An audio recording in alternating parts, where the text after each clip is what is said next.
हे hi friends, कसे आहेत तुम्ही? आय होप सगळेजण मजेत असतील. तर सकाळी उठल्या उठल्या आज मला काम खूप होतं. ॲक्च्युली काल मी गॅस काय क्लीन केलं नव्हतं रात्री, कारण मला काल रात्री खूप झोप आली होती. शनिवार रविवार होता म्हणून सगळी कामं रेस्टमध्येच चालली होती. पण आज मंडे, आज मुलांची स्कूल, टिफिन वगैरे खूप घाई गडबड चालू असते. त्याच्यामुळे पटकन लवकर उठले, गॅस क्लिनिंग वगैरे केलं, घर आवरून घेतलं मस्तमध्ये. मला माझा हेअर वॉश करायचा होता, त्याच्या हेअर वॉश करता मला खूप टाईम जातो, त्याच्यामुळं लवकर उठले, हेअर वॉश वगैरे करून घेतलं. तर माझी स्किन कशी दिसते फ्रेंड्स, मला कमेंट करून सांगा तुम्ही.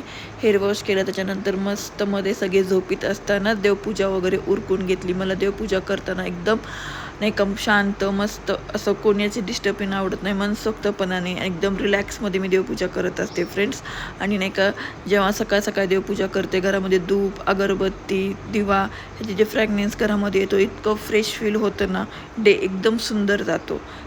फ्रेंड्स, इतकं फ्रेश फील होतं की बस. त्याच्यामुळे मी देवपूजा वगैरे करून घेतली, मस्तमध्ये आवरलं आणि नंतर मुलांचं टिफिन करायला घेतला, टिफिन वगैरे बनवलं, कारण का आज मला थोडं बाहेर जायचं होतं. पटपट घरातली कामं उरकले, मुलांचे टिफिन वगैरे पॅक केलं, मुलांना शाळेत जाऊन ड्रॉप करून आले. त्याच्यानंतर मग स्वतःला थोडासा टाईम दिला आणि आता मी बाहेर जाणार आहे फ्रेंड्स.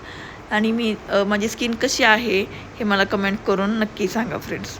त्यानं का मला बरेच जण म्हणतात तुझी स्किन छान आहे वगैरे, त्याच्यामुळं मी तुम्हाला विचारते तुम्हाला कशी वाटते माझी स्किन, मला कमेंट करून नक्की सांगा फ्रेंड्स. Okay bye. आणि माझा असं हॅपी डे होता आज. बाय.